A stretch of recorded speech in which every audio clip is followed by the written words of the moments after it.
Good morning. Today is Thursday. I missed a few days of doing this journal, these videos, because I had insomnia one night, and then the next day I was like a zombie all day, pretty much.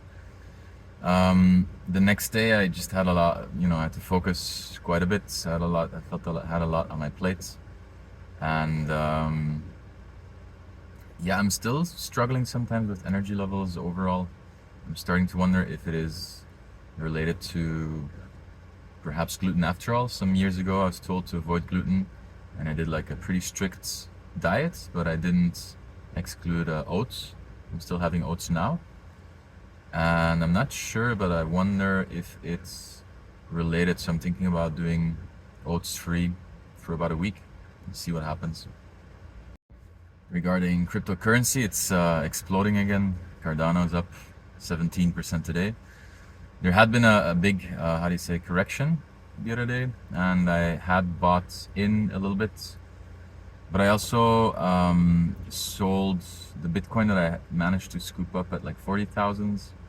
I eventually didn't sell, or didn't reach my point where I would have made a $4,000 profit, and I got a bit jittery. I don't like holding things on margin, especially when it's how do you say, when there's a potential of a drop, because then, and the funding rates are quite high, so it's yeah, it would have been risky to keep it. So at 2000 I just bailed out, unfortunately, because I think it would have hit my initial targets overnight, this night. But yeah, you win some, you lose some. Well, it's still a win, that one. I've lost severely in the past, but yeah, this is still a decent win. And yeah, I'm always, since I'm DCAing in how do you, DCAing in still, it's that should be the major source of revenues anyway, or how do you say, that assures that I'll have a decent pile as I enter into the bull market. It makes me less worried when there are some dips.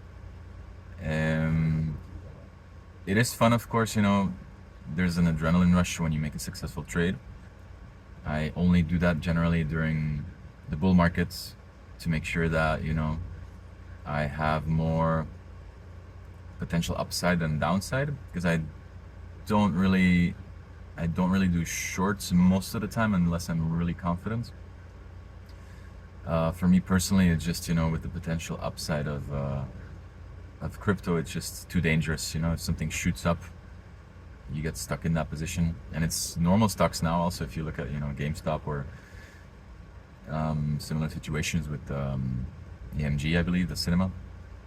I wouldn't want to be in that position that those hedge funds were in.